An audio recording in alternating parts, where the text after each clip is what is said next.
Hi guys, welcome back to our channel. ఇప్పుడు వచ్చేసి ASHA Saini mini biography అయితే చూసుకుందాం. ఆశా సైని గారు వచ్చేసి ఇండియన్ ఫిలిం యాక్ట్రెస్. చాలా మూవీస్లలో ఇంకా వెబ్ సిరీస్లలో టెలివిజన్లో చేశారు. అది కూడా తెలుగు, హిందీ, తమిళ్, కన్నడ అనే మల్టీ లాంగ్వేజెస్లలో యాక్ట్ చేశారు.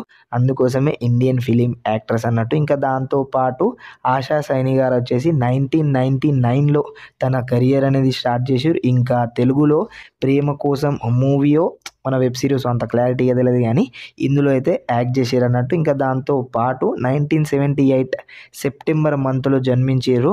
ఇంకా చండీగఢ్ స్టేట్లో జన్మించారు. సో చూద్దాం, మీకు హౌస్ లోపల అంటే నాగ్ సార్ ముందు డ్యాన్స్ పర్ఫార్మెన్స్ కానీ ఇంకా నాగ్ సార్తో మాట్లాడడం కానీ ఈ మాట తీరులో మనకు బిగ్ బాస్ హౌస్లో సర్వైవ్ అవ్వగలుగుతారా, ఇంకా కామనర్స్తో పాటు పోటీ ఇవ్వగలుగుతారా అనే దాని గురించి కమెంట్ సెక్షన్లో కమెంట్ చేయండి. ఇంకా చూద్దాం మరి ఎట్లా జరుగుతుంది ఏంది అనే దాని గురించి. ఇంకా మేకర్స్ ఏం చేస్తారు, ఎలా చేస్తారు అనే దాని గురించి ఎవరికి తెలియదు కాబట్టి సో చూద్దాం. షోని ఎంజాయ్ చేయండి. ఎంటర్టైన్మెంట్ లాగానే చూడండి. ఇంకా మీ ఓటు ప్రతి వారం వేయండి, ఓకేనా? రైట్, మరి ఈ వీడియోకి ఇంత ఇలాంటి ఇంకా మినీ బయోగ్రాఫ్లు ముచ్చట్ల కోసం మన ఛానల్ని సబ్స్క్రైబ్ చేసుకొని బెల్ ఐకాన్ని క్లిక్ చేయడం మాత్రం మర్చిపోకండి. టాటా, బాయ్ బాయ్.